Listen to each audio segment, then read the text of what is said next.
What's up, everybody? Welcome to the Demo Team Podcast. It's Ryan here. Cash is absent. He's going to be hanging out with his family in Texas. So, in honor of him, me and Kai have brought on some cowboy hats to honor that Texan.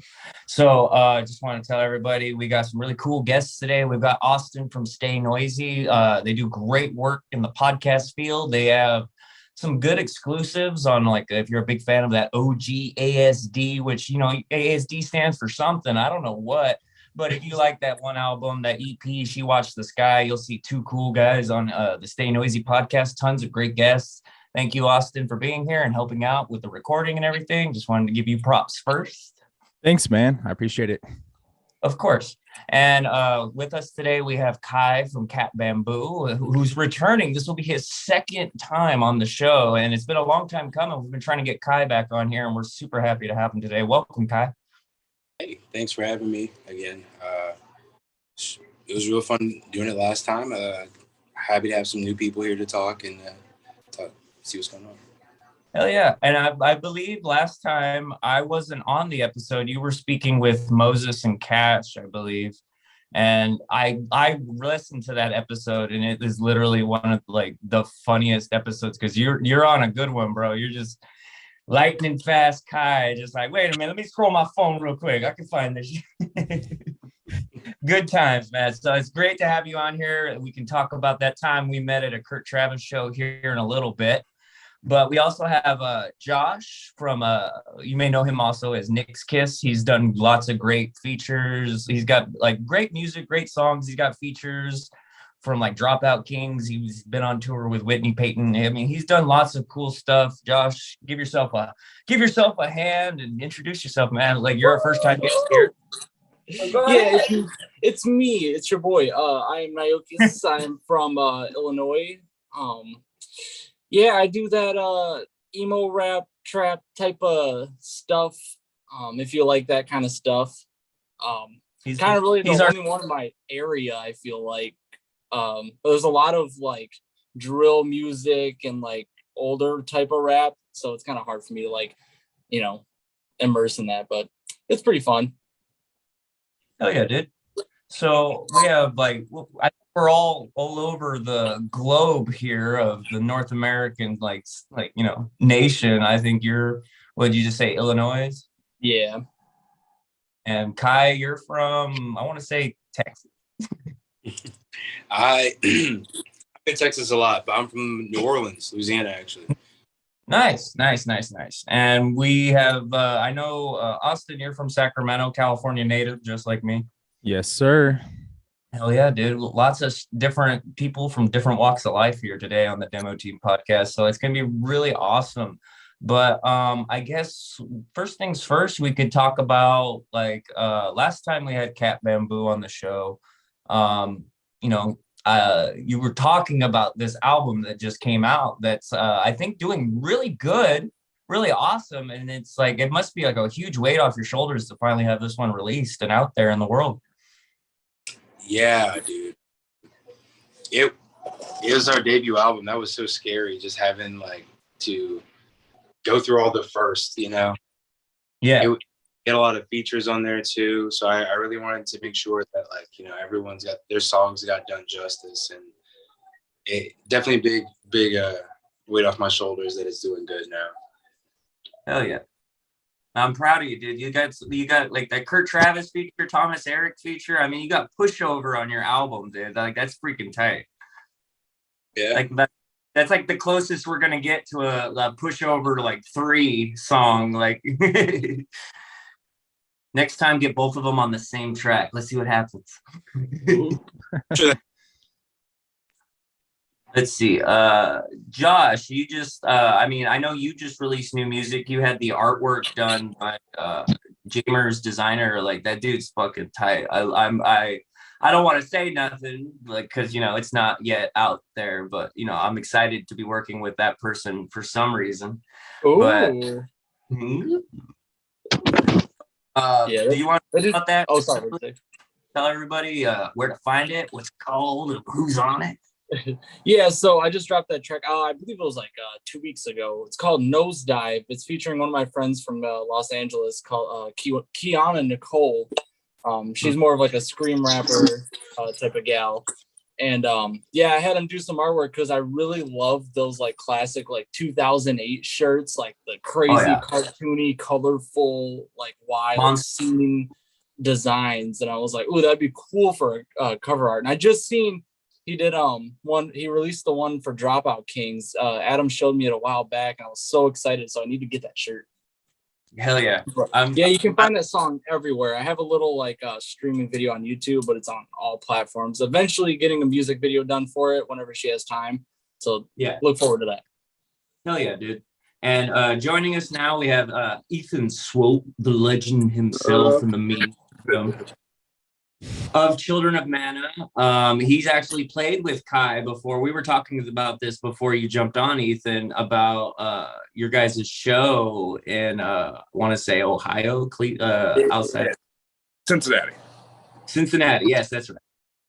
But what was that like? You know, because it's very rare that we have guests on the show that have both played the same show, and I know that was for Catbamboo's album release that just came out. Why don't you tell us about that, Ethan?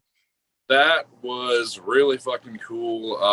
Catbamboo fucking rules. They're just really cool dudes, and like they were just so tight. They let me sing Crave with them too, which was really fun. I fucking love Kurt Travis, so that was really special, even though I kind of messed it up a little bit. But yeah, that was really fucking cool. I really want to play with those guys again. Shit, me too, man. I've never played with them once. They're cool.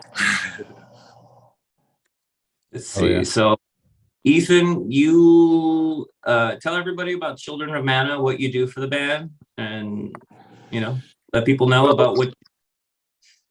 I got you. So we're like a sort of like a proggy post-hardcore band, I guess. Mm-hmm. We do a lot of songs about like video games and like anime and just sad stuff. I'm the singer, guitar player, songwriter, whatnot. But yeah, we're just a Cincinnati band trying to make some weird, funky stuff. But yeah, that's pretty much what we. I like your shit. I wouldn't have you here if I didn't like your shit. I appreciate it.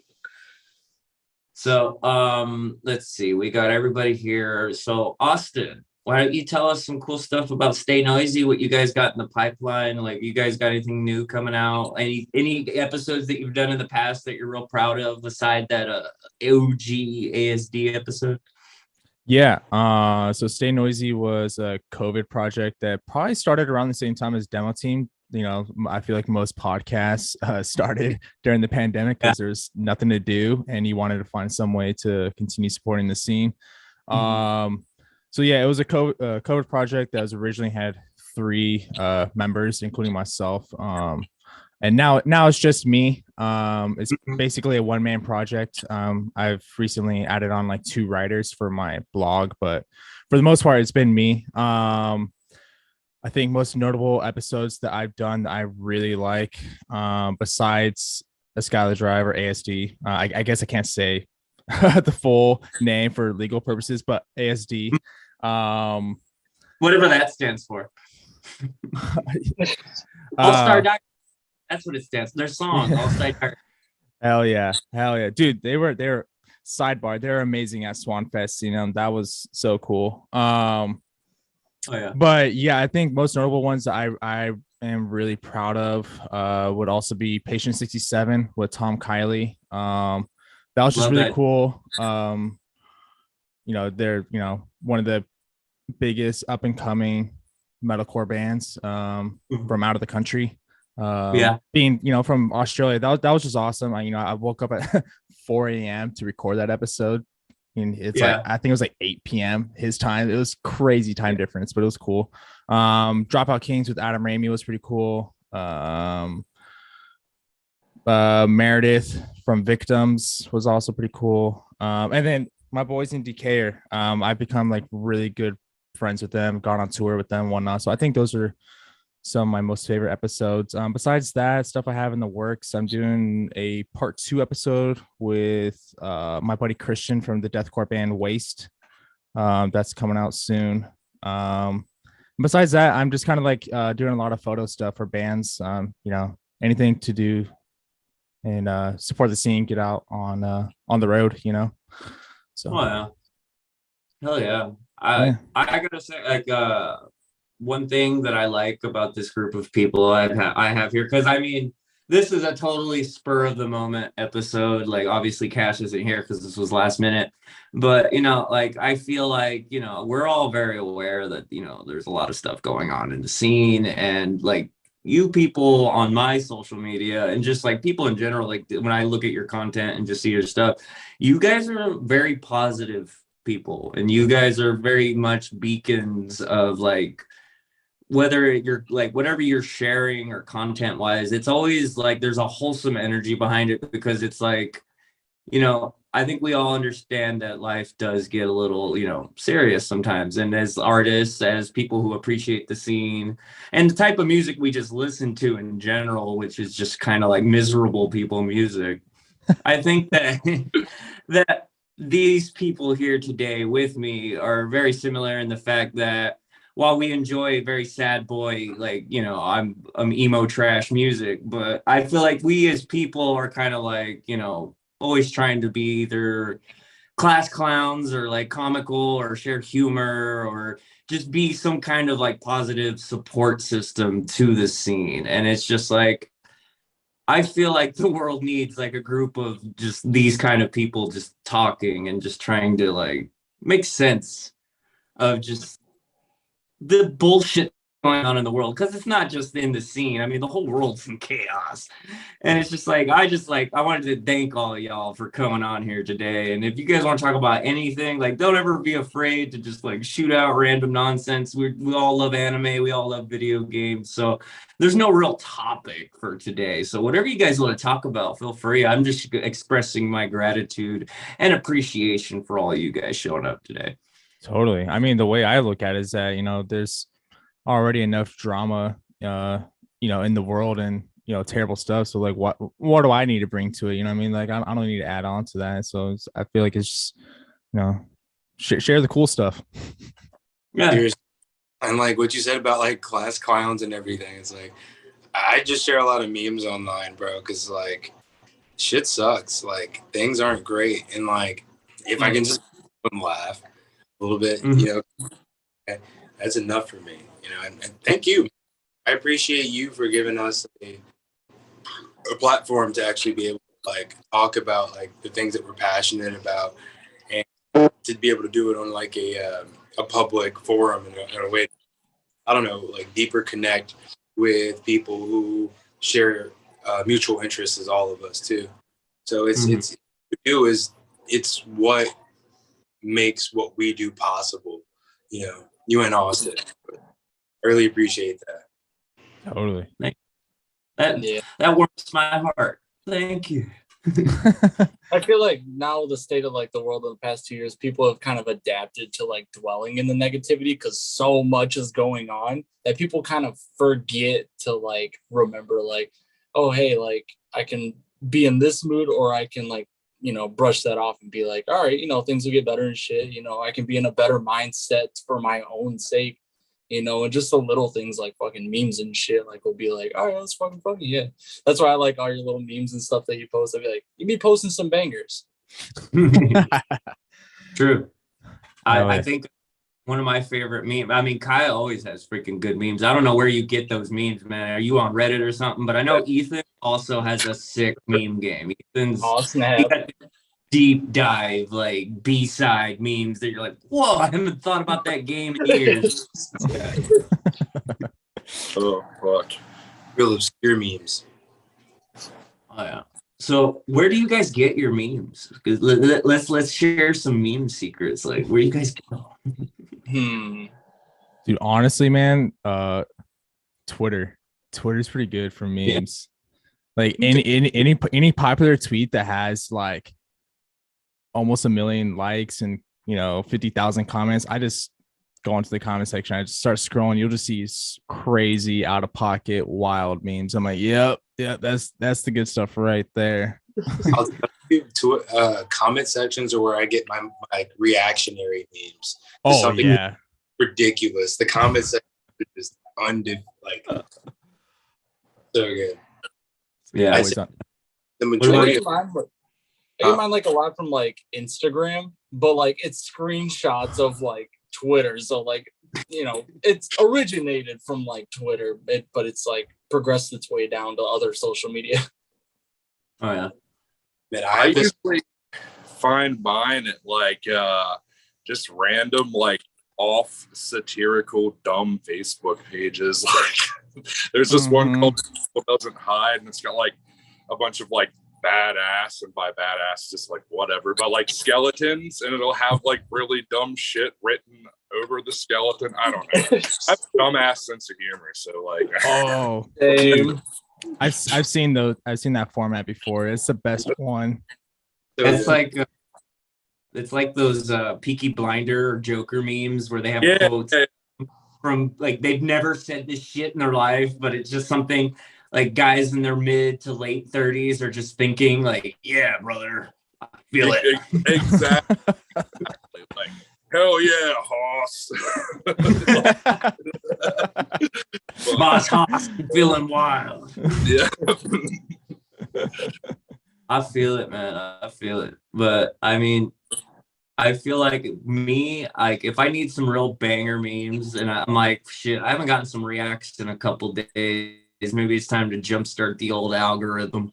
I'll go to Reddit and then I'll just mess with the search functions to put like the top from like the past like month or the past week just to see what's the fire. Sometimes I don't understand how stuff gets like 50,000 likes. I'm just like, why is this funny? And then I just think I'm like, something's wrong with me because this isn't funny. But I mean, humor is subjective, just like music. I imagine like what makes some people laugh doesn't make others laugh. I mean, people hate on like Jeff Dunham or Dane Cook because like they're like cheap humor or whatever, but then they'll like love Bill Hicks or George Carlin, who are like smart men.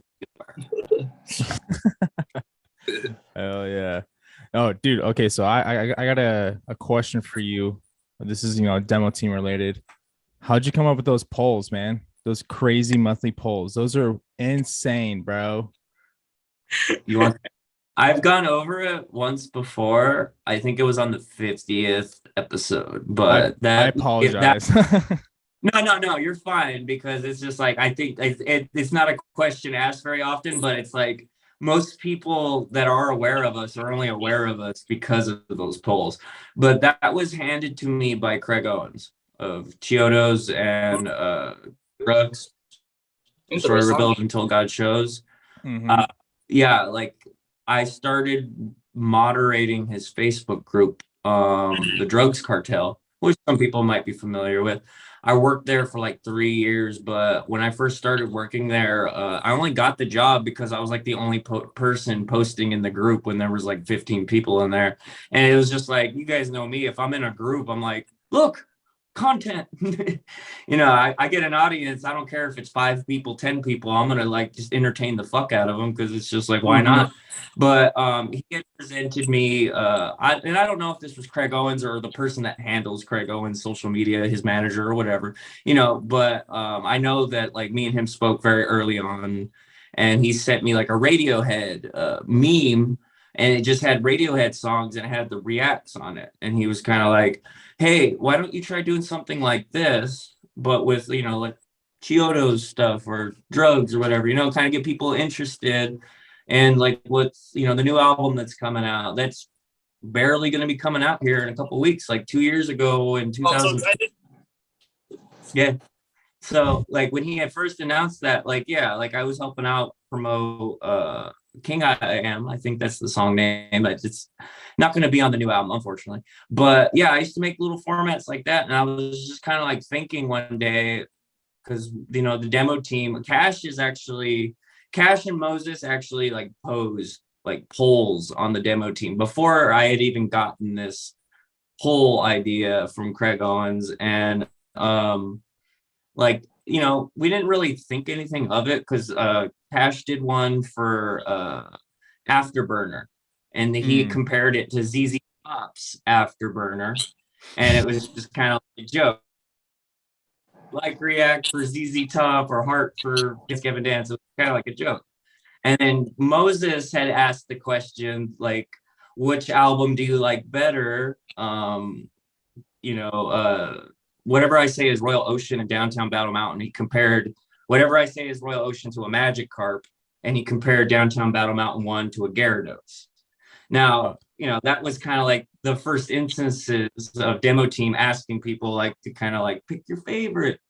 But I believe in around Christmas time of 2020, I was bored and decided to slap a Pikachu and an Agumon onto a meme and name one Dance Gavin Dance, and I named Pikachu was Dance Gavin Dance and Agumon was Secret Band. And I believe, I want to say that's the first one. I want to say that's the first like poll I've ever made.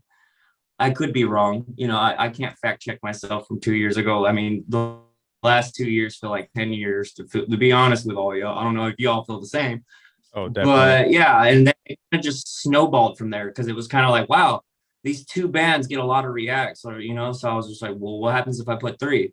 What happens when I put 4? And then it's like the highest reacted meme that we like, the highest reacted thing we have on our page, I believe, is Chiodos versus somebody, but it's like it sits on our page at 5,000 reacts, like 5,100, and we have a poll with like Coheed and Dance Gavin Dance and Boys Night Out and Bill Murray and Circus Survive and Bayside, I believe, and that also sits at like 5,000 reacts, which we barely crossed like 9,000 likes on the Facebook page like this last month. And we did that March Gladness thing in March, obviously, but based on reacts on that, we increased our page reach from 400,000 to about 900,000. So we were almost breaking out to like, we almost reached 1 million people from just doing like a March Madness thing, which is insane to think about because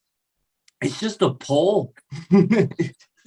We're just asking people, do you like this music? And then it's just like, it gets a shit ton of reaction. People just show up and want to talk shit or just talk or express their love for music. And it's really cool. I mean, I don't know how it works. I don't know why it cuts through Facebook's algorithm. I don't know why it's made us, semi popular or whatever, but it's pretty cool. I can't complain.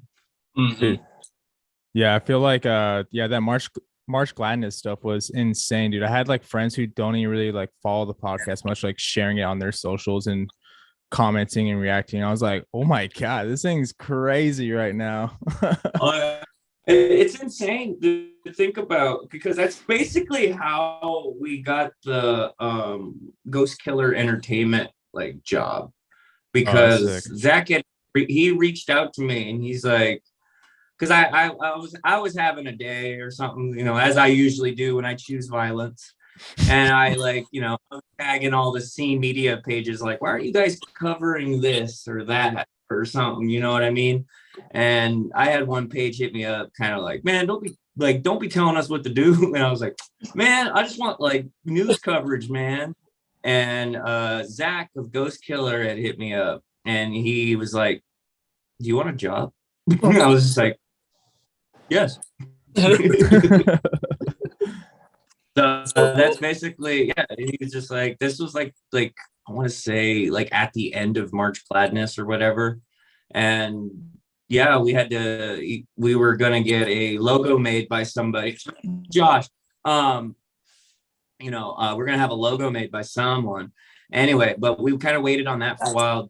Dude was kind of backed up. So it was just like, we waited 2 months and then Zach was just like, let's just announce it, and, it's been cool ever since, man. It's been awesome having Ghost Kill Entertainment just kind of have our backs and just like, like promote episodes. They promoted the Dropout Kings episode. They promoted our first episode announcement with Derek Bloom from First to Last and Greg Molina of A Moment's Notice and Alan of the Angel Like Expression. So like, which is my new band, which those guys are awesome. I love those guys. So it's just, pardon me. It's just been really cool. Like just to like have like your hard work noticed because those polls are not easy to manage. Like the crowd control on those things is insane because it's just like people get really upset about their opinions about how they feel about a subjective thing like music. And it's crazy. And I'm sure you guys as artists and just having to deal with, you know,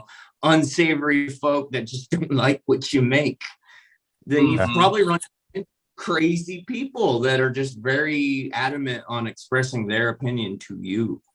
Am I wrong? No, you're definitely right. Right on the head. When you made that poll and you put Catbamboo on there and I saw his tag, I was terrified. I was like, oh God, that was we're gonna lose this poll and it's gonna suck.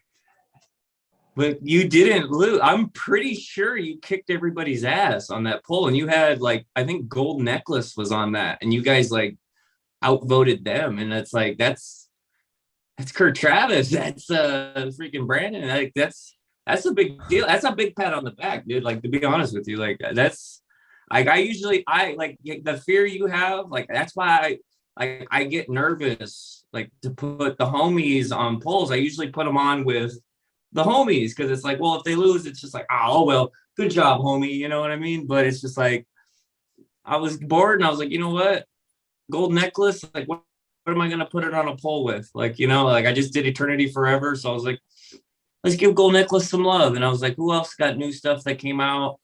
And I was like, Catbamboo, Little Geronimo, and it was just like, and it was a cool ass poll. Like I enjoyed it, and I love the fact that people were coming out in waves just because the Catbamboo fucking slaps. It do be slapping. It do be. It do be slapping.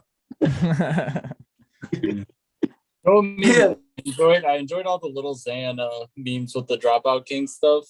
Oh my God, dude. That was a good couple of days. Not for that, dude. But for us. I don't get the Little Xan thing like at all. Like dude, there are local bands who have played in front of 5 people that understand how a headlining tour works better than that. Just seemed very novice. You know what I mean? Like that just seemed like somebody that thought like, bro, you know, the openers don't pay for headliners. Yeah. I know. Like, what pay to play bullshit did you think was happening? My dog is if I don't take her out. So I'm gonna take her out. I'll see you lovely gentlemen later. For of sure. course. Take care of yourself. Thank you, Kai, for coming on. I appreciate you. Everybody go follow Catbamboo on all the social medias in the world. We appreciate your time today, Kai. You take care of that puppy. Thanks for having me, guys. For sure. No problem, dude. Yeah, I saw a thing on Instagram on like I think it was No Jumper. And they were talking about Lil Xan.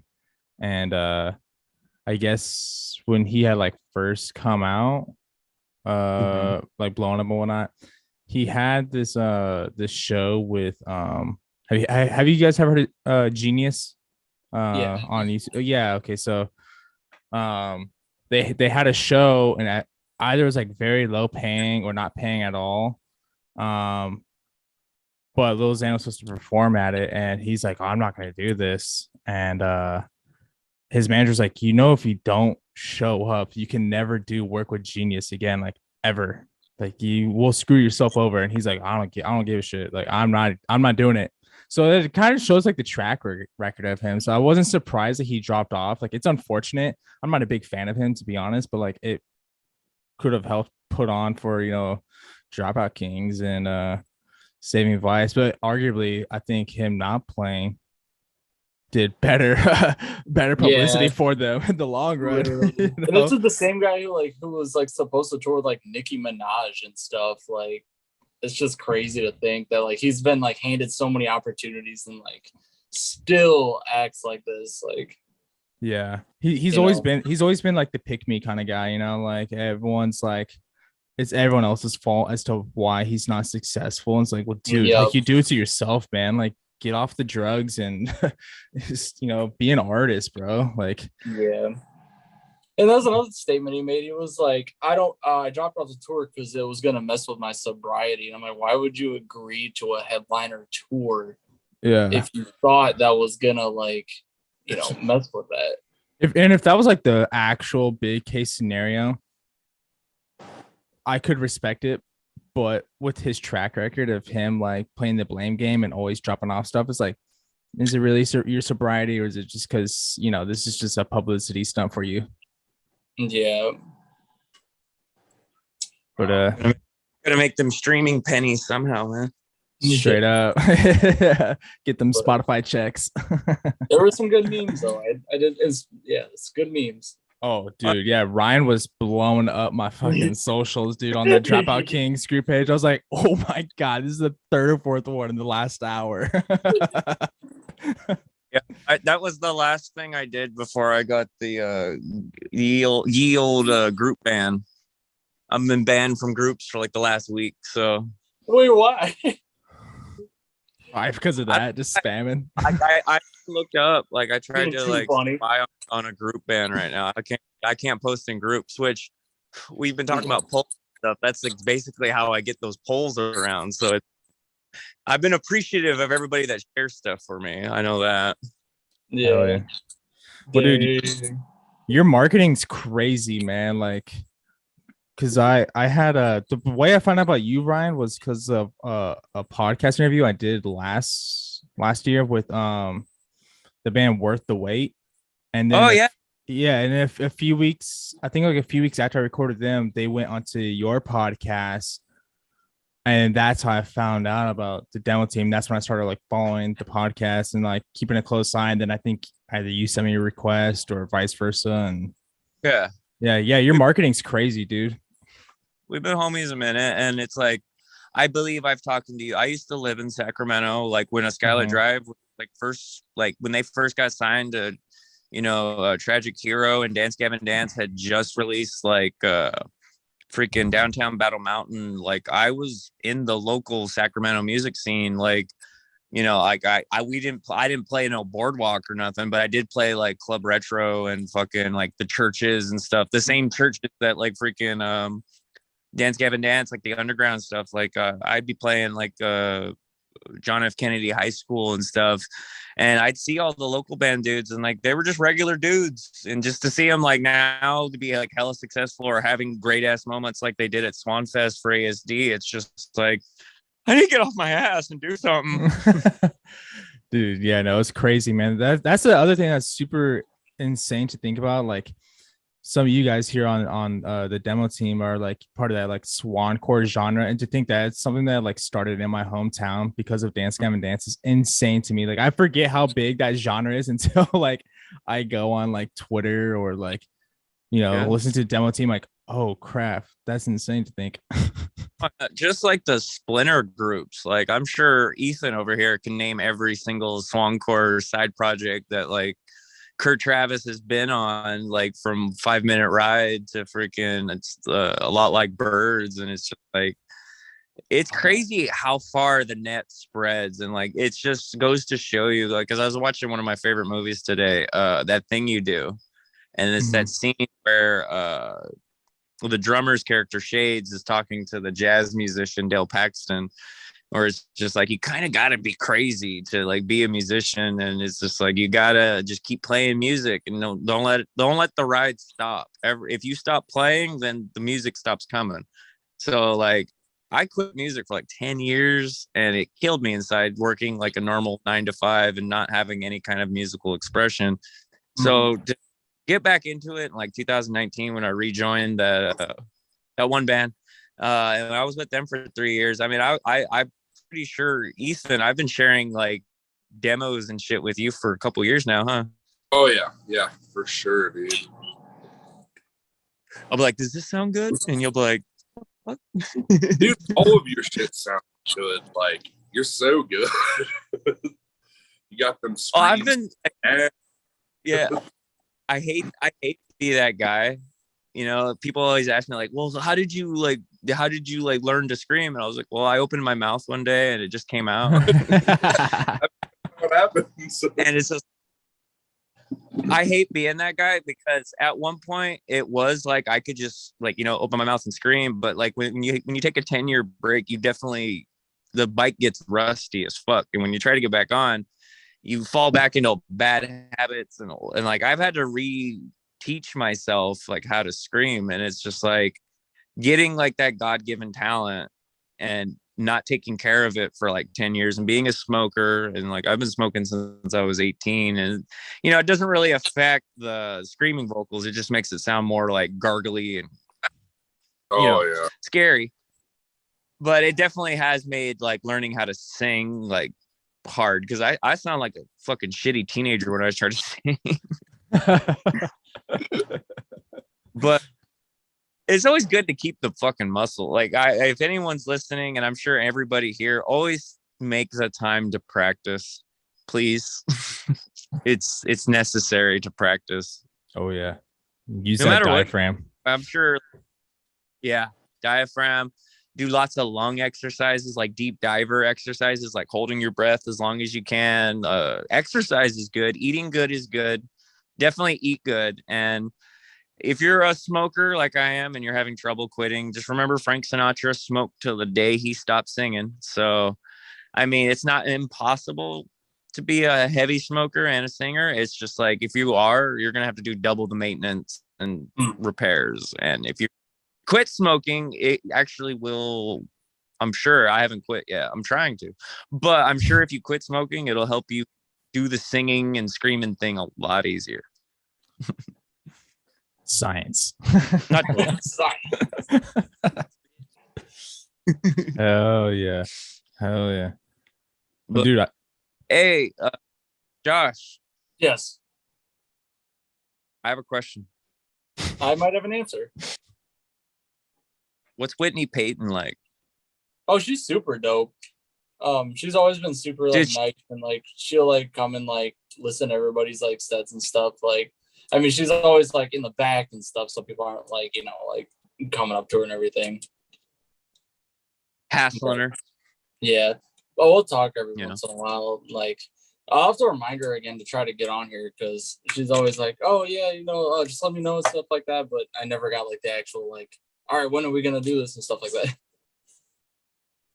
Well, maybe you're always welcome to come. Like, I tell that to, I mean, Kai is proof in the pudding example that anyone that ever comes on this show, unless they do something truly heinous, is always welcome back on this show, Right. no matter what. Like, if you want to get Whitney, like, you're always welcome to come back with her. Or if you can't make it that day, you can come on any other day. Same with you, Ethan. Same with you, Austin. hell yeah.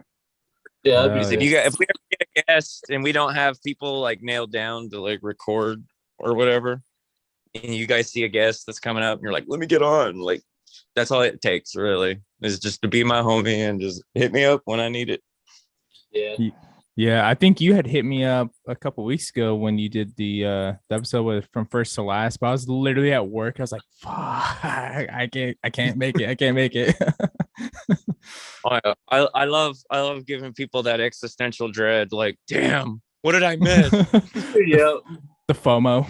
Could have been.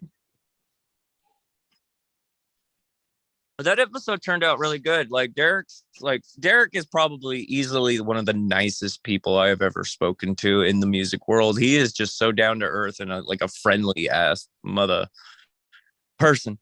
Mother-loving person. Well, I was talking to Travis not too recently. I've been trying to get him on about, we have an episode with the Bled, and like to get any member from First Class, we're gonna have Chris Lent on here in a couple like I think this weekend or next week. We're getting, and Chris Lent has had like a lot of success with the Polyphia drum tech thing, which I think is phenomenal. I don't know if you guys saw that with keeping the drummer of Polyphia, and like, that is so sick. Like, imagine how skilled of a musician you have to be to just keep a drummer of a band like Polyphia in time for a whole set. That, like, dude. kudos. Tapping his leg. I was like, whoa. Yeah. And like the most That dude is crazy gonna rhythms be too. Oh yeah. And that guy, the guy that was keeping him in rhythm, that he used to be the keyboardist From First to Last during their self-titled era. If you watch their Jimmy Kimmel set, like From First to Last playing 2 Is 1 on Jimmy Kimmel, he's the guy on keyboard doing windmills with his head, like spinning his hair and he's dancing. And he was of I Set My Friends on Fire on the Astral Rejection, like the first release, not the OG mix. I think maybe he might drummer on the OG mix. The track listing on that's a little weird because like I think that's when Nebel was still in the band, and I think Nebel definitely did have like a huge hand in the OG mix. But on the album they did that was first through Epitaph, that was produced by Travis Richter, who isn't from First to Last, but he also was the screamer of the Human Abstract on Digital Veil. He was the producer on that album, and Chris Lent was the drummer on the original release, not the OG recording, but the original release that Epitaph made. I Set My Friends on Fire Change, and he was the drummer for Ism Foff. Oh, dang! So it's really cool. Like I think anybody that knows me knows I'm like obsessed with like From First to Last. So to have any of these dudes like give this podcast the time of day is always a blessing. yeah. Yeah, it's insane. That is crazy. I always recommend to people if they're in Los Angeles to definitely go check out 1720, which is owned by Travis Richter and I forget the dude's name, but he's in the Human Abstract. Like they own 1720 in Los Angeles, and they put on tons of great shows. So go check them out always. That's the one that used to be a warehouse, right? 1720 Warehouse is like, if you were to go on Instagram, that would be the at. Okay. Yeah. Really, Jamie Kaufman goes there a lot. like this. Yeah. It's a really good venue. A lot of great bands. I've seen Fall of Troy there like 3 times. So it sounds amazing. I saw the Number 12 Looks Like You there. It's so good. I can't praise that. Like it's a very nice club. Like I've been in some shitholes, some holes in the wall clubs. I'm sure you guys have too. Oh, definitely. But if you go to like you're in the future sometimes. That's sick. Hell yeah. All right, yeah. I gotta go to bed. I gotta get ready for work in the morning. God dang it, Josh. I know. I gotta feed my plant and everything. Okay. Plug your socials and like tell people, listen to your homies or whatever you want to like just plug out before you go. Me, Ethan, and Austin can wrap this up. We have about like 40 minutes. Maybe we ramble on for a couple more. But go ahead, shout out your socials and a homie or whatever you want to do, man. Just the floor is yours before you leave. All right. Yeah. So again, my name is Nyxkiss. I have a show July 11th with King ISO, Tabo the Truth, and C-Mob. They are coming to the Skylark at Rock Island, Illinois. Trying to think what else I got going on. I've got a bunch of stuff coming out eventually. I don't know what yet. Nothing like planned. Just stuff coming. So, you know, big things coming, you know. Big thing. Big things coming. I have a question. I'm going. Wait, what'd you say? I have a question. What's up? Have I been pronouncing your artist name wrong for a very long time? Yeah, I was gonna say it, but I didn't feel like it. I was like, I'll just let them know later. But like, what is it's not like it's for not me? like I've been it's saying like, your name wrong for. Yeah, it's not like it's like, wow, you're saying my name wrong, because it's like obviously not how it looks, because it's like the X just replaces the O. So you can call me Nyxkiss or Nyxkiss. Because a lot of people think okay. Yeah, I was gonna say it earlier and I forgot, but I was like, yeah, whatever. It's like I don't really care. I think I've always found like bands that have like, you know, bands or artists that do have like hard to pronounce names, it actually does make you mull the name over a little longer in your head, you know, like wait, how do you say that, like, you know, it makes you think about it a little. So yeah, I think that's a smart move on your right. So my artist name was just my Facebook name, like my actual name, so it was just Josh Nyxkiss, but it was, people were like, how the fuck do you say that, because it's Naujokas, and that's how you say Nyxkiss. And I was like, all right, people are like not understanding how to say this, so I'm going to change it a little bit. So that's how Nyxkiss came. I just made it look cooler. You just got to put a brutal X, you know? Yeah, exactly. So like, if you see my logo, it's got a little bit of like a death metal logo. Hell yeah. But yeah, I just got some booty shorts made. They are on, I have the prototypes now, so they should be coming in a couple of weeks. Got some denim booty shorts, got some lounge booty shorts. They look pretty sick. I'm going on the Goth tour July 28th with Lil Heaven, Sad Boy Crow, and Be Quiet. That's gonna be pretty cool. We're hitting the Midwest, West Coast. You got Trying to any think San Diego dates? What's up? You have any San Diego or LA dates? Let me double check. I'm pretty sure. I think this tour we're coming to LA. Let me double check. If you come to LA or San Diego, dude. No, it's not this tour. I thought we were going. Okay, never mind. I was thinking of a different tour. No, we're going to. I get confused sometimes. All right, this one we're going to Colorado, which is probably the kind of closest. New Mexico. Hell yeah. Yeah, probably the closest would be New Mexico. Dang it, I thought this one was the California one. Oh well. Yeah. In September I'll be down there. Hell yeah, dude. Whenever you come down, I'll try to catch up with you because you have always been a very positive, friendly person, and that has been very helpful to me in my career. So I definitely appreciate you, and you've always looked out for the homies. So it's been an honor to have you on here. I know you got to get going, you got to get some sleeps.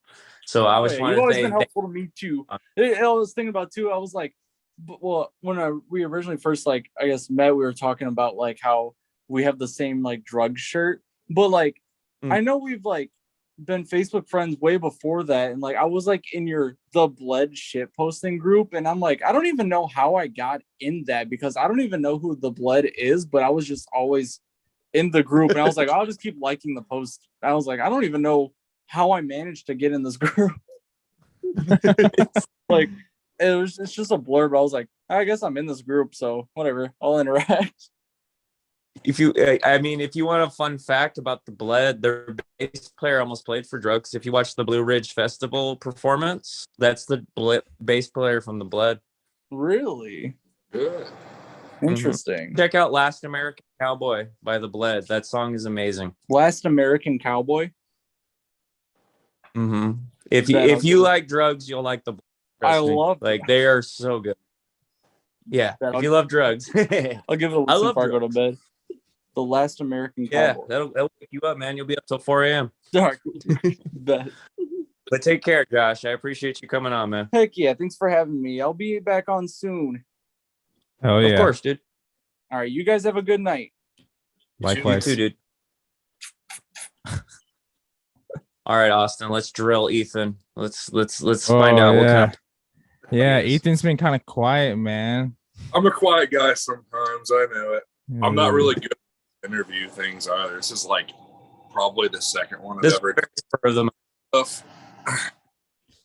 Hell yeah. I've done way too many. Truly, I do. Like you came in a clinch and you came on and you've kicked ass the whole time, brother. Hell yeah. Hell yeah. All right. What's been your guilty pleasure TV show, music, whatever, to vibe with, you know? Guilty pleasure. I try not to guilty pleasures because like I don't give a shit what people think, but totally.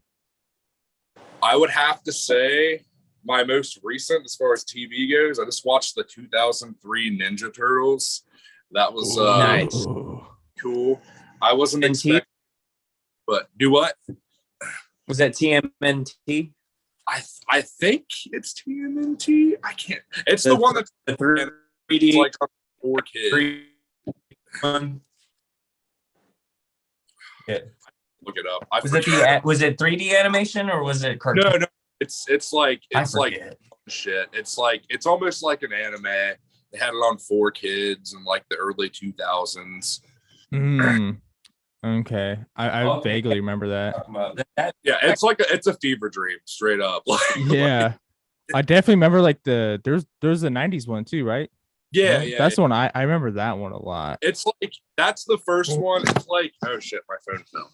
It's like the second one, but okay, yeah, watch that. That was pretty cool. I guess as far as guilty pleasure shit goes.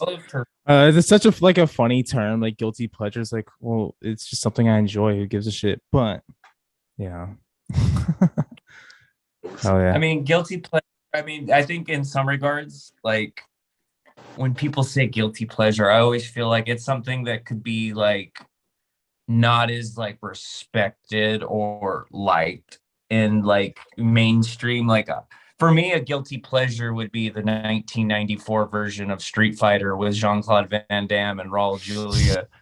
An incredibly campy and silly, goofy as fuck movie. But I fucking love it. I love that it embraces its insane nature and just like you get great acting from Raul Julia, who's like on his deathbed with cancer, and he's just like, this movie's for my kids, so I'm just gonna ham it up the whole time, and it's just brilliant to see. And you got like the dude from Blood In, Blood Out, Bound by Honor, the guy that plays Miklo, he's Ken of all people, and it's just like it's the most random casting in a movie, but I'm here for it. Oh yeah. Damn. And freaking Zangief, the guy who plays Zangief is like, they should have made that guy Zangief for life. Like that guy was perfect. Sick. What about you, Austin? Oh man, guilty pleasure movie. Damn. See, this is terrible because I asked you that question, but I can't even come up with an answer for myself. No, okay, I guess like not even really guilty pleasure, but like I guess just like because you brought up like Ninja Turtles, one that I was watching for a long time that I like fell off because I watched way too much movies and TV shows, but the 90s Spider-Man, the anime cartoon, dude, that one rocks, man. I think I got to like the third or fourth season out of like, I don't know, 5. Dude, amazing. That's the one where it has the meme of the girl where she's like, don't worry, Peter Parker, I'll keep your secret. And then it pans out and it's the like the children's like hospice type thing. You're like, oh no. Yeah. Nah, that probably won. Spider-Man cartoon is probably one of the best, like like that and the X-Men with like the first 3-4 seasons. Like those were, I really enjoyed Spider-Man because it gave us one of the most heart-wrenching like scenes. Oh yeah. Like when Mary Jane's like Hydro Man's like clone or some shit, and you just got him like you got I forget his name, Christopher Barnes, I think it is, just doing like guttural fry screams of just watching Mary Jane like evaporate, just like it's just so brutal and like depressing. I was watching that last night, and I was also watching like it has one of the funniest things in the world where little wolf hybrids all crying in the background. Poor little puppy. He's always hungry. But one of the scenes has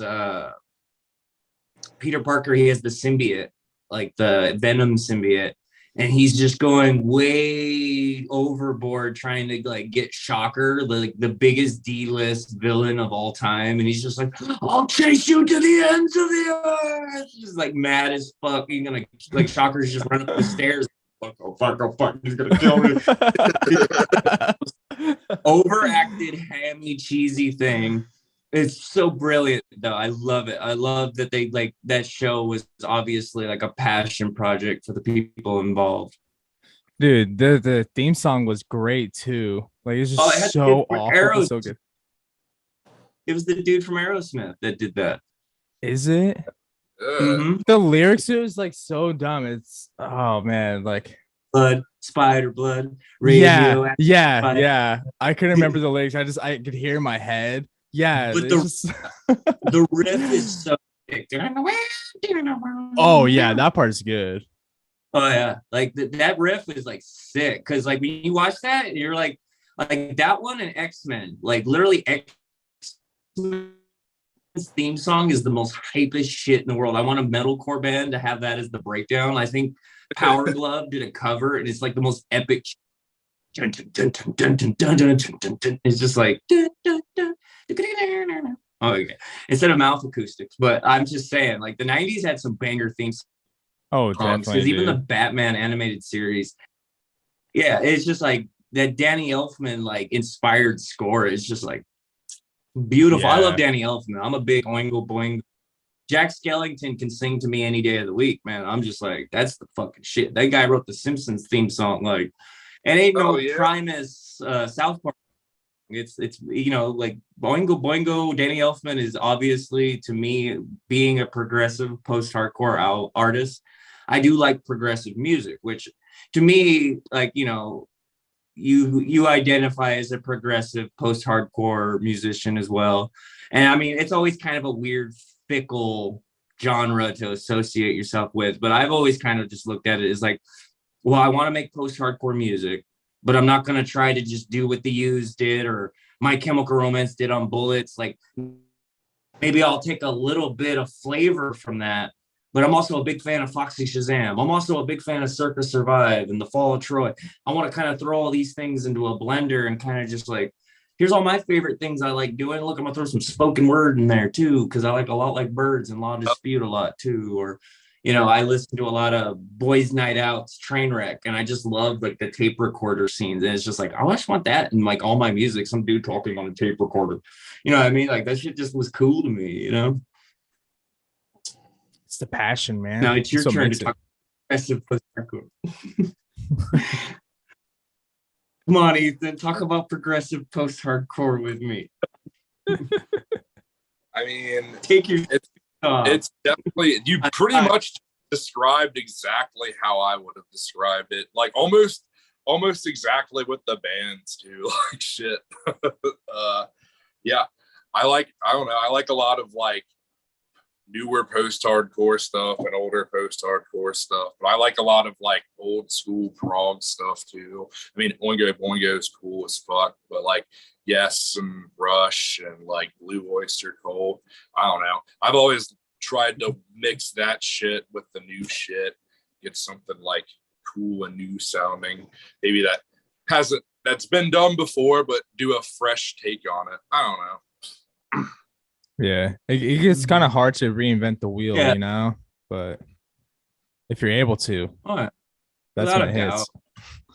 I mean, and that when I'm writing music, while I always try to push the boundaries of my skills and talent and my ability, I don't ever like look at it like I'm not writing music like this has to be as complicated as possible. I can't make sure like this is the most hardest thing that I can't even replicate live, or it's just like I'm not thinking like, oh, this needs to like, change everybody's way they look at music, because it's kind of like, I don't know, like I think thinking that way would just be like maddening.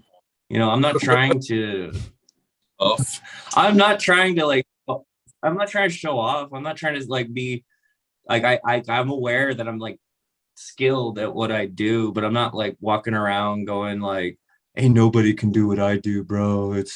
I'm so good, dog. I'm just the best. Like my dick's so big, dog. It hurts. Like I'm humble.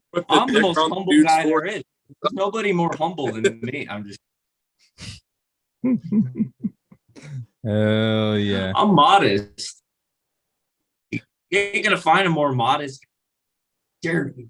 I'm just kidding, but I don't think that, I'm not like, yeah, but I'm like, when I write music for what I do, I'm just like, well, I want to do this.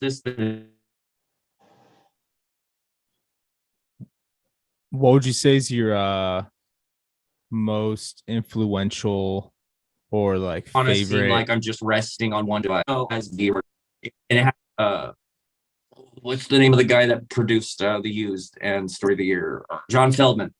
And he was like recording with Story of the Year, and he's like, well, it's like a Judas Priest. It's like a Judas Priest beat with a Judas Priest melody. It's kind of overkill. And I've always kind of looked at it like that's because like my old band, like a lot of people be like, oh, it's just Dance Gavin Dance. So like when I heard that, it's just like, okay, so it sounds like Dance Gavin Dance. What doesn't Dance Gavin Dance do? And it's like, well, they don't layer the shit out of their vocals. They don't throw sasscore vibes in there. They don't have too much like overtly like clear messages in their lyrics. They're all very esoteric, and like I've always tried to write my lyrics. I don't know. Do you write lyrics, Ethan, or are you just a mouthpiece and someone else writes your lyrics? I write my lyrics. I don't know. I like to tell a lot of stories with my lyrics, so I kind of try to like get that across. So sometimes it's like metaphorical, sometimes it's like this is happening straight up, or like I don't know, try to mix it up. Yeah, without a doubt. Oh, yeah. I agree with that. I mean, you have the keyword tattoo, so you obviously love stories and you like telling stories. I've always found, like, you know, like, I'm not the hugest Coheed fan. I like their music. I have never really dug deep into like their lyrics or the story or the comics or anything. I'm aware of them. I respect the hustle. The artwork on a lot of their stuff is fucking beautiful and very vivid, very awesome to look at, and like I appreciate that. I've never done like a deep ass dive. I've definitely listened to their music, and I mean, it's been around forever. It was on MTV and Fuse and shit the same time as all these other bands like I enjoy. So it's like, it's not like I've never, like, you know, not been saturated in what they have. I've never taken that deep dive like I have with, like, say, From First to Last, or one of my favorite like lyrical bands, He Is Legend, who has always been like a very vivid, descriptive, like almost like a Grimm's fairy tale like storyteller, where every song kind of feels like it has like a message or something that you can take away from it, and you get like a storybook feeling of like beginning, middle, end, or completion, or like you have an understanding of what message or emotion they're trying to convey. And I've always tried to do that. Like, I always look at like my music, like I think Algebra, I'm sure some people are aware of this song. Like, to me, that song is me heavily, like, my view on medication and like the thought processes that come with that, like just kind of like dealing with how your emotions get muted or desaturated, and it can kind of make you look at things differently. And the thing that I'm looking at differently in that song Algebra would be Star Wars: The Last Jedi, because that was something, while it was like a big deal to me, because I grew up with Star Wars, you know, I like Luke Skywalker, I like the Skywalker family storyline, and it's always been like, I felt like The Last Jedi, to me, kind of took the Skywalker story and like, crumbled it up, spit on it, and tossed it aside. When the original trilogy and the sequel trilogy, no, I mean the prequel trilogy and the original trilogy, I feel like handled the Skywalker story as this dude fucks up really badly, ruins his whole family's life, and he's passed this hurt and pain onto his children, who have to grow up in a world that he destroyed, and everything's just, it's mangled, and these kids had to grow up in a world that was forged by his bionic hands, and there's nothing but regret and sorrow in every decision and everything that's made. And I feel like Luke Skywalker going out of his way to not only like have the undesired, like the undeserved loyalty to this man he never met, but knows of from all these stories of him being this great, you know, almost fictitious mythological creature of the Force. And he redeems himself. He redeems his dad, and he proves, like, you know, don't give up, never give up. And then Return the Last Jedi, it's like, this dude having a dream. Yep. It's just like, I kind of felt like it was kind of like a throwaway. And like, I like Rian Johnson. I'm not like a hater, because he does write great stuff. Knives Out is an amazing movie. And I feel like something as detailed, I mean, George Lucas is not the best director, he's not the best storyteller, but the basic fundamental story of the Skywalker family lineage, I felt like he handled that story with more respect than he did, say, Lando Calrissian or Han Solo's kind of just like, well, I'm just here, kid. But, you know, I felt Skywalker's story had so much to it that, you know, in the hands of Disney, in the hands of Rian Johnson, that they basically equated it to a musical cue and the binary sunset. Yeah. You know, here's this very somber image that you've had in this movie trilogies. Every trilogy shows the binary sunset, which is just this, you know, when I was young, when Luke's looking at the binary sunset, he's just like, oh, there's so much out there. There's so much to see. There's so much to do. There's so much more that I could be. And to have it be his death note you know, kind of like not Death Note like the anime, but kind of like just like his death scene where it's just like he didn't fulfill anything. He was just a distraction. He was just a buy time. Like it just felt like not something that the guy who blew up the Death Star deserved to go through. He didn't deserve to be dragged through mud, have all his character traits that were established over 3 movies removed and replaced with silly logistics and like weak excuses. And I know this is probably like the longest explanation for somebody being disappointed by The Last Jedi, but it was enough for me to write a song about it and feel that way. And I mean, if you read the lyrics to that song by that band, Stay Still, with 2 slashes in the middle, you can kind of see that that's how I looked at it, like through a veil of medication. Because you know, I took medication daily from 2011 to 2019, 2020, where it was just like I needed to take medication. I could not control my mood, my temper, my imbalance of chemicals. I'm bipolar type 2. I have a history of schizophrenia. I'm hyperverbal if I'm in a manic state. And it's just like, and this was a movie that was very important to me. And I felt like it was just handled through hands of corporate greed, just the same way that my medication was handed out to me through government spendings and just like, yeah, you need this. I don't know if it's the right medication for you, but it seems to control these symptoms you're having. And it was just like, I felt like the medication in the movie were handled very similarly, kind of in a brown paper bag. Go ahead, have a nice day. You've lost your beauty and grace. You don't, you know, as you get older, you realize that life's not like the movies. Life's not like TV. It's crazy. It's probably the most in-depth explanation of my screams I can give to somebody, but some transcendental shit, Paul McCartney.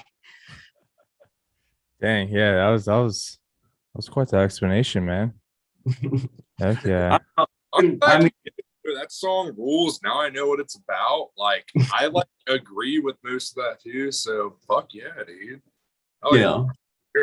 I think the clean lyrics are a totally different story. You know, me and Daisy Triana, she's one of the best vocalists out there. I admire her work. You know, she's done lots of great bands.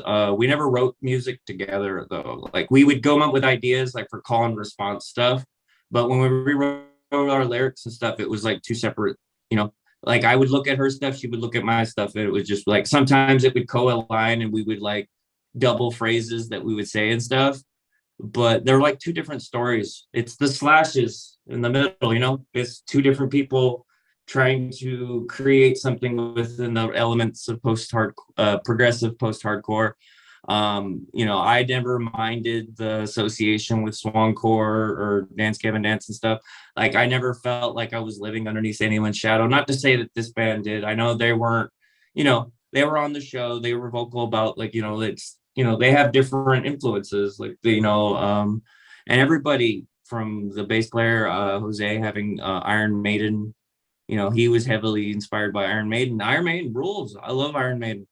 And, you know, the guitar player in the band, he's more influenced by like Thursday, Armor for Sleep. I mean, he worked with the dudes in Strata, like he did tours with them, shows with them. We used to practice right next to Night Verses. So it was always crazy to hear Night Verses in the room next door being like, how do we keep up with that?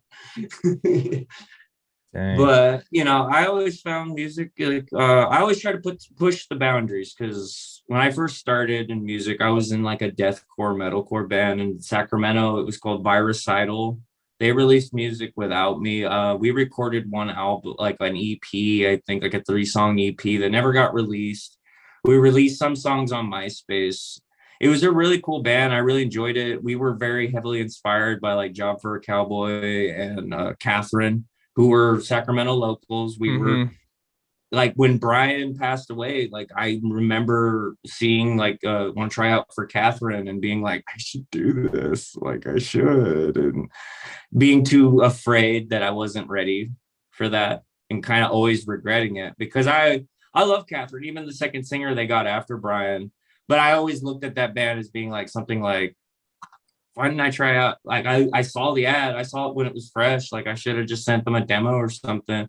But like in my head, like to bring back the movie I was watching earlier, That Thing You Do, I always looked at it as like, when you're in your first band, you got to be loyal to that band. It's like, it's all or nothing, guys. But as I said earlier, when you're a musician, when you're playing music, like you just got to keep moving.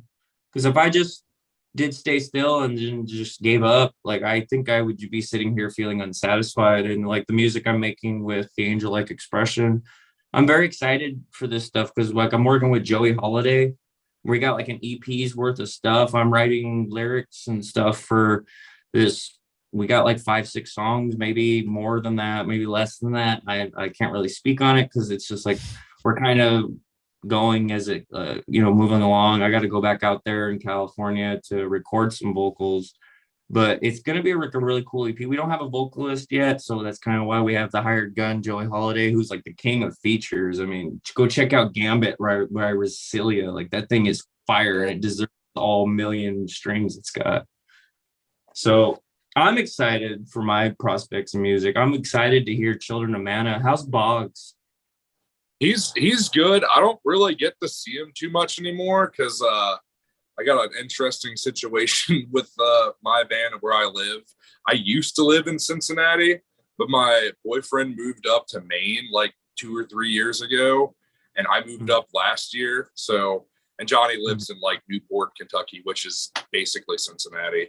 And yeah, but from what I know, he's doing good. We've got a little project together we work on too. So yeah, definitely. Like that Chog, him funky, man. Like I did it again. God damn it. I think now that I think about it, Ethan, didn't we meet the Shippost Cinema? I want to say that we're friends through the Shippost Cinema. Yeah, absolutely. Where it happened for sure. So I got a question for you. Yeah. So I didn't realize that your end had frozen out. So I started to ask it and then you like jumped back in. I was like, oh shit, I didn't realize he was talking. Yeah, I'm in the bathroom, so my internet probably blinks in and out. Oh no, you're good. You're good. So what I was gonna ask you guys, because you guys are both like musicians and whatnot, what's your most influential or important album that you guys like, like kind of like got you into music, or you kind of like refer back to like whenever you're writing or making music? You want to go first, Ethan? I'll go first. That's a really tough question, but as you can see, the good old keyword tattoo, it's going to be a Coheed album. It's their first album, Second Stage Turbine Blade. That shit is like, to me, the perfect example of that time period of music and that style, like kind of progressive post-hardcore, I guess. That's what you want to call them. Not really now, but back then. But yeah, like around then, I would say that's my like most influential for sure. I try to work a little bit of that influence into like everything I do. But what about you? Me, I would say hands down, John Feldman produced it, recorded in the same house that Story of the Year recorded Page Avenue. Adair's Destruction of Everything is the beginning of something new. And that was a band when I was in high school. I have pictures still. This was a band, like the first time I had ever interacted with musicians, artists, and it wasn't like, hi, bye.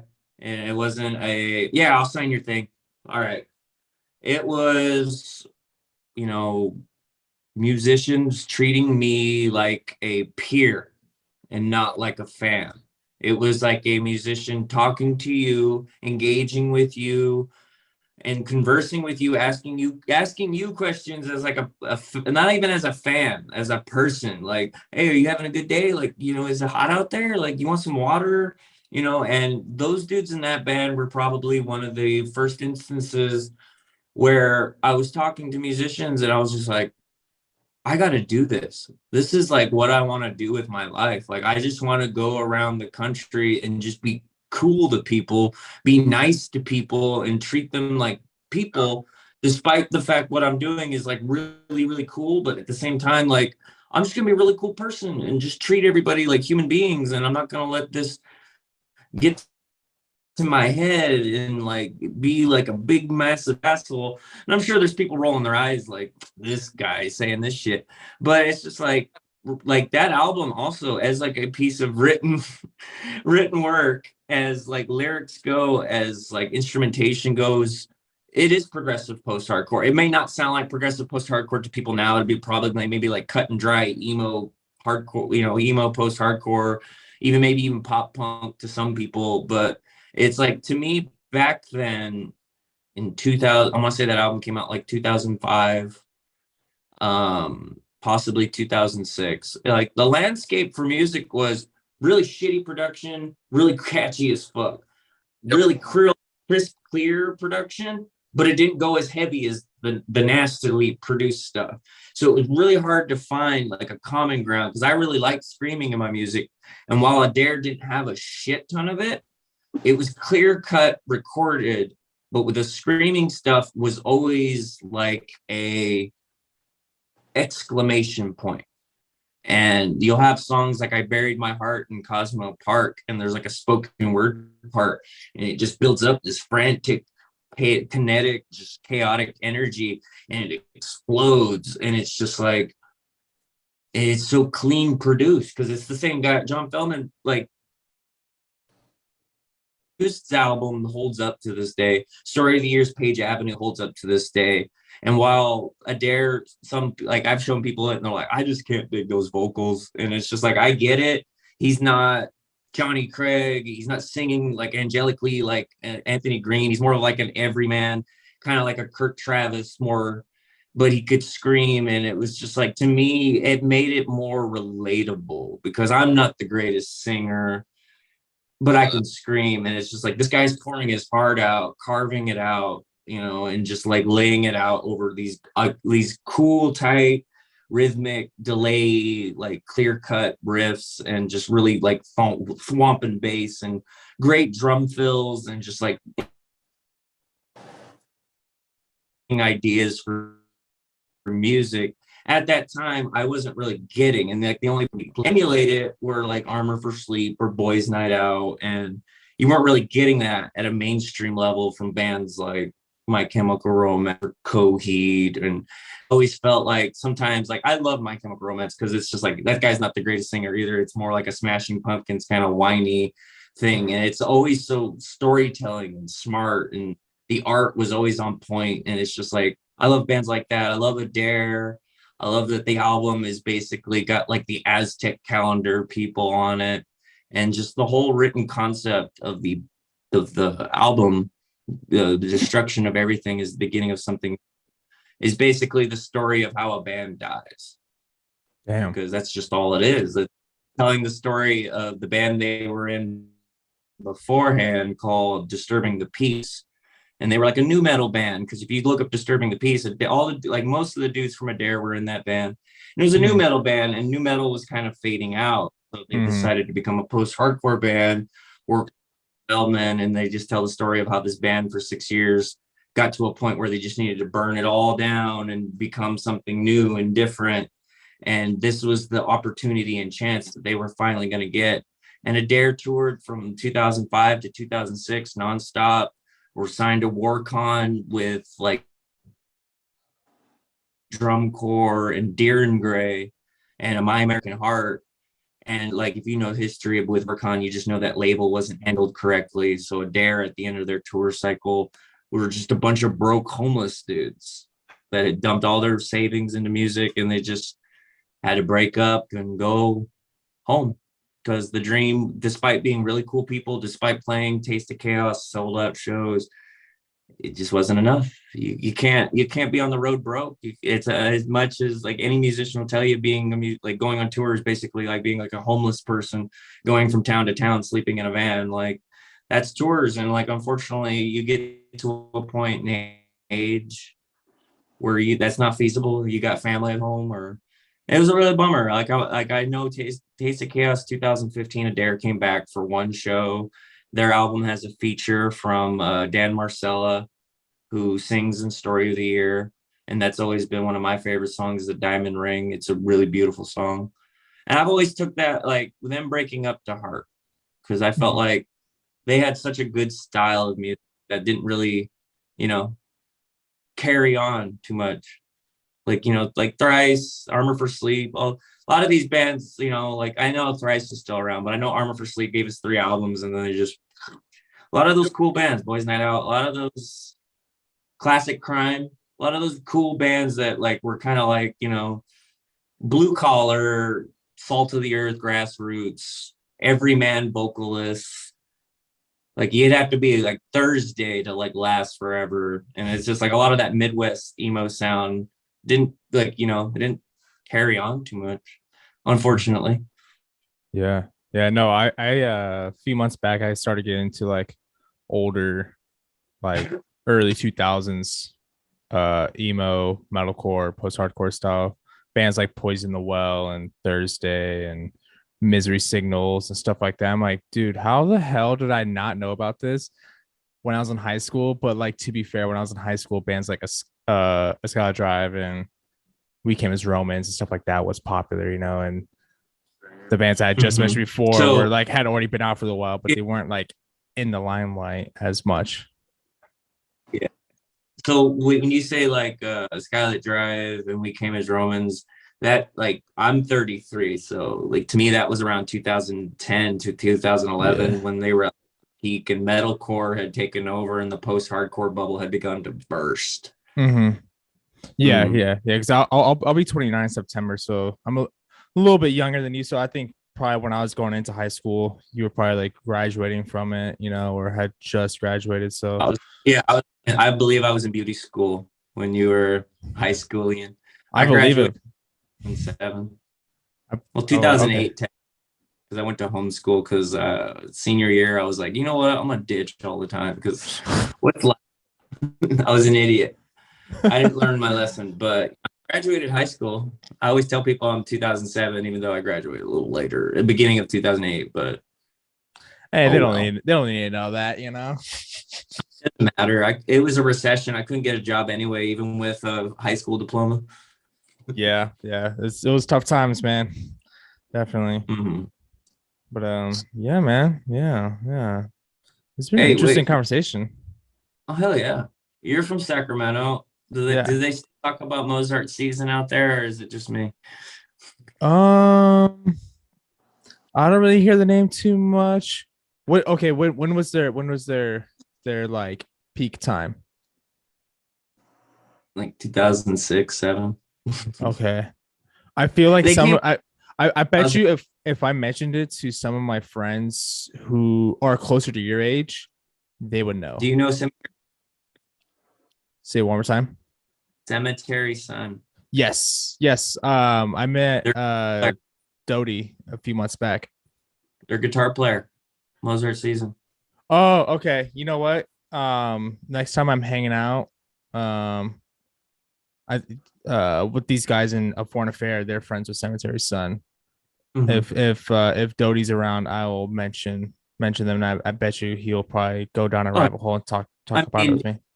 One of John Mess's from Dance Gavin Dance, one of his best vocal performances, in my opinion, for the longest time until like this newer stuff came out. I feel like John Mess is at his peak as a vocalist.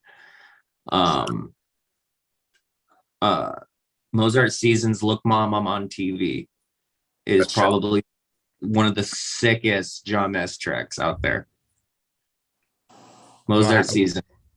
I'm gonna put this in my notes. I'm putting in my note, or actually, I'm gonna put in my Spotify search. That way, put in your queue. That's the only song by them I've heard, but that shit fucks.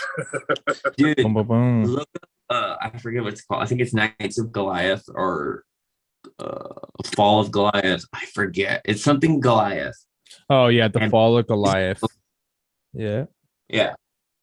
That song is so sick. The opening riff, like I wish, like I'm pretty sure Equal Vision owns them, so I can't be playing it on here. I also have 10%, so we're gonna have to be cutting it short here in a little bit, but I have enjoyed talking about this. But no, Mozart Season was sick. I love Mozart Season. If you're unfamiliar or why anybody even remembers Mozart Season, besides the John Mess feature, before Dance Gavin Dance was a band, they were in a band called Farewell Unknown, and they split up. And those two bands that came from Farewell Unknown were Dance Gavin Dance and Mozart Season. And Mozart Seasons, a lot of their early stuff, a lot of those lyrics are about Farewell Unknown breaking up. Interesting. I'm about to check them out. Hell yeah. Look Hey, at like, you if putting you me want- putting me on to some sack music that I didn't even they realize existed. I'm telling you, dude, I'm from Sac. But if you want some other Sacramento music, let me think. I know when I lived out there, there's a band called Planes Crash that was really sick. Tear Down December was really sick. What else is out there? Oh, I can't remember, man. I know I used to go to this. It was in Roseville, I think. The Club Retro? No. I was talking. It's like a thrift store called Crossroads. Oh, okay. I don't know if it's up there, but I used to go there, and they had band T-shirts all the time. For some reason, I don't know if bands went over there and sold their merch to the thrift store because they would buy your clothes. But there was always band shirts there, and I don't know if local bands were like super smart and were just like, well, they buy clothes, they would buy our merch. So I don't know. There was always band shirts there. I got a cool sick ass Tear Down December one. I got a sick ass Planes Crash T-shirt there. I got an awesome 7 Angels, 7 Plagues, and you were talking about Misery Signals. And before Misery Signals, they were called 7 Angels, 7 Plagues, which split off into Dead to Fall and Misery Signals. Kind of like Farewell and Well Unknown split off into Dance Gavin Dance and Mozart Season, which I've always been fascinated by, like that kind of stuff in music where bands splinter off and become different projects, which is kind of like how this whole progressive post-hardcore swancore scene even like exists, gain notoriety, because it's like it's all connected, man. If you think about it, the root Farewell Unknown became 2, and then that became like 3, and then became 4, and it's just like, if you're a musician, just keep playing music, just keep going. Eventually you'll make something, and if you keep working with the same people, you could have your own scene. And here we all are working together. Ethan just left. It's just me and Austin now. Hell yeah. I got 5% battery anyway. Yeah, so no, it's you're like good. But I think this was a really good episode. I was gonna ask you before we sign off, you know, would you like to do like a double? I don't know if that would work. Like we both release the episode, you know? I don't know if that would work though. You know, like I don't know if like the podcast system has like a flagging thing, like it's the same episode. They're both releasing the same thing. I don't know if there's a way to like maybe like make it unique, but I don't know. Like I can talk to Cash about it. Like I feel like cool episode if we both released it, you know, through our own channels, it'd probably get twice as many people watching it at least, you know. Yeah, no, that'd be sick. Yeah, I'd be down for that. Yeah. I'll talk to Cash. He's busy. He's with his grandparents right now, but I appreciate you doing this episode with me. Of course, man. I'm going through a lot lately, so it's like I was telling Cash, it's like I just feel like just talking to people for a little bit, just to kind of write the energies in the head. And I felt we haven't recorded an episode in like 2 weeks, so I was just like, I need to do my job. I feel like it's really cool. I had a lot of cool guests, a lot of cool talks, discussions. You're a natural at this. I can see why you have a podcast. I mean, you know how it is. Once you do so many episodes, you know, you just kind of get used to it, and that fear talking kind of goes away, you know. Yeah, that rhythm, that flow, like the flow of consciousness kind of thought kicks in. Definitely. But man, I'm probably gonna get my battery's probably gonna die any second here. we could cut the recording and we can, thank you everybody for listening.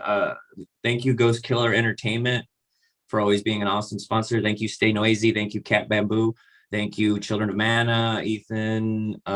Thank you Josh Nyxkiss. Nyxkiss. Thank you, Josh. Go check out all social medias. Go look them up. They're all great artists. Children of Mana. Nyxkiss, which is spelled Nyxkiss, which looks like Nyxkiss. So I'm just saying. Stay Noisy. Austin does great photography work. If you're in the Northern California region, hit him up. Get some snapshots. I'm Ryan Rex everywhere under that handle. And just keep being y'all, people. If you come here and listen to us, we appreciate you. If you ever listen to Stay Noisy podcast, look it up. Tons of great episodes, like he was saying earlier. And anybody that's just a fan of the demo team, thank you. I appreciate you. I know Cash does. Everyone on the Ox guys, the Ox team appreciates you. We all appreciate you here, and you guys find some cool new music. I know there's a lot of drama there. Didn't really want to bring it up because it's God, why even talk about it at this point? I feel like it's been talked about to death, and we're just trying to distract you from that. So I think we've all kind of molded over a lot, and until something new develops or it needs to be addressed, I feel like other videos have already gone over it, and other people have talked about it to death to the point where I just don't want to. Unfortunately, it's a very stressful thing. I know what this demo team podcast is named after. I know I've dealt with the fan base very exclusively for the last week, and all I can say is I'm tired. I'm very tired. It's very stressful, and I understand why it's so emotionally charging because I've been around the band. I've talked to the band. I've experienced the band since 2006, and I get it. I get why people are so sensitive. I am too. So that's about all I got to say about that. In the immortal words of Forrest Gump. Hell yeah. Well, dude, thanks for having me on, bro. Of course, Austin, appreciate you. Like, I don't have a record button because I only record through mobile. So, I always need help. Cash is so important to this, and I just don't want to download Zoom on my laptop. My shit's from 2013. It was not designed for Zoom. I don't blame you, man. It's good to talk. Hell yeah, I appreciate you, man. Of course, dude. And if you can get this uploaded on a Google Drive or something, that'd be cool. If you know how to rip the audio out, if you got to get a copy of that, that'd be awesome. You don't have to. I think we know how to do it too. So this is Ryan signing off. Austin, if you want to say goodbye, plug anything, or tell people where to find you and your podcast, go ahead, take the time. Yeah. My name's Austin. As I mentioned in the very beginning of this episode, but I have a podcast called Stay Noisy. You can find it on all major streaming platforms, Spotify and Apple Podcasts, whatnot. I interview mainly smaller metalcore, deathcore bands. So if that's your jam, then go ahead and check it out. And I do a bunch of concert photography underneath the handle noisy_visuals on Instagram. Go ahead and check me out. And like Ryan said, if you're in the NorCal scene or you're making a way to Sacramento and you're in a band, you want photography, hit me up. Always love working with new people. I think that's it. Hell yeah, brother. It's been a pleasure. Dude, take care of yourself. And everybody listening, thanks for taking the time. You made it almost 2 hours into this podcast. Woo! I think about 20 of those minutes. So I think it's like an hour and a half. So that's like a perfect runtime, man. You just watched The Lion King, but instead you listened to a bunch of dudes ramble about inane post-hardcore bullshit. So kudos to you. You rock. Hell yeah. All right, brothers. Everybody have a good evening. Thank you for listening to the Demo Team podcast. Please be sure to check out Ghost Killer Entertainment. Go to ghostkillerentertainment.com. If you're in a band, they have submissions for promotion and stuff. Get your music heard. Go to Ghost Killer Entertainment. Be sure to check out CMC Guitars and Effects. The Whiskey A Go-Go's got plenty of great shows going on if you're in the LA area. What's that one place called in Sacramento that's like the new boardwalk? It's like Goldfield or something like that. Yep. Goldfield Midtown and Goldfield Roseville. Go check out Goldfield. Go support local music. There's always local bands playing in any neck of the woods that you're in. Go check them out and just be good to people, man. World sucks. Let's all be friends. I'm down for it. All right, man. That's good enough for me. Sweet. Peace.